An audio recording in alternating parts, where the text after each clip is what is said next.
Most people think radicalization is just about hatred. But what if I told you that terrorism follows the same neuropsychological patterns as drug addiction?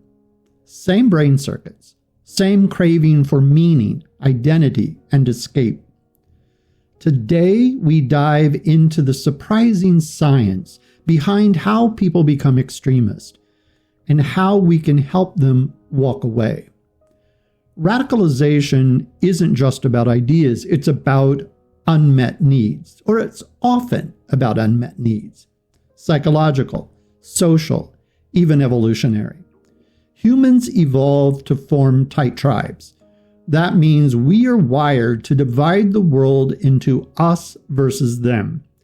Extremist ideologies exploit this. They give people certainty in chaos, belonging in isolation, and purpose when life feels meaningless.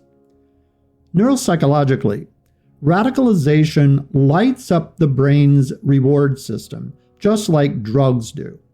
You get praise, identity, mission, even perceived moral superiority. That's dopamine at work. Then there's the amygdala, our fear center. When extremists preach existential threat, that part of the brain goes wild. And the prefrontal cortex, the part that questions and reflects, it often gets bypassed or weakened, especially in people with trauma, low self-regulation, or a desperate need for clarity. We're not talking about monsters. We're talking about people whose brains are being hijacked, who often engage in monstrous acts. Think about it. Addiction starts with pain. So does radicalization. Addiction isolates you. So does extremism. Addiction offers identity, escape, and false empowerment. So does terrorism. The pathways are eerily similar. Craving becomes compulsion. Behavior becomes habitual. Brain circuits reinforce the cycle. And when someone tries to walk away from an extremist group, they experience withdrawal, identity loss, isolation, and fear. They're vulnerable to relapse, just like someone trying to stay clean after quitting drugs.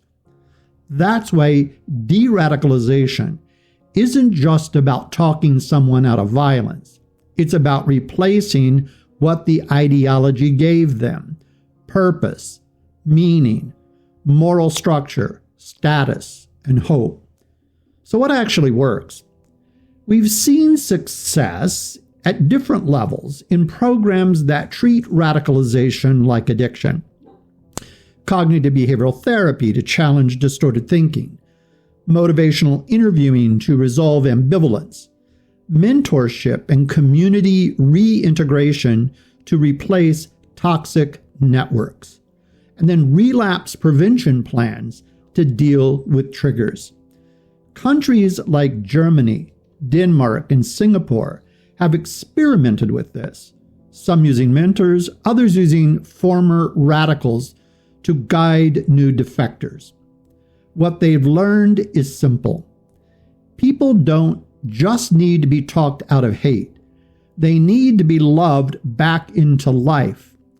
If we understand radicalization like addiction, we stop moralizing and start healing.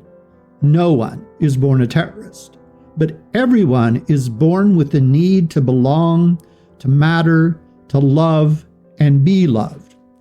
If this video helped you in any way to see radicalization in a new light, not as a simple evil, but as a more complex psychological and neurobiological process, then I invite you to stay connected.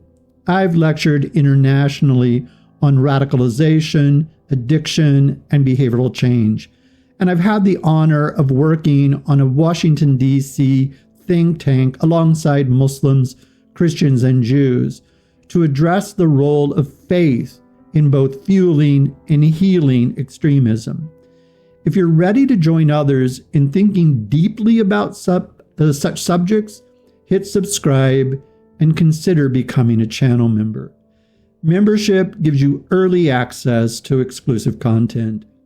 deeper exploration into topics like trauma, addiction, cognitive science, and real-world interventions, all grounded in research and experience. Together, we can go beyond mere extremist headlines and stereotypes to truly understand the human mind and how to help it heal. Thanks so much for watching. I'll see you in the next one.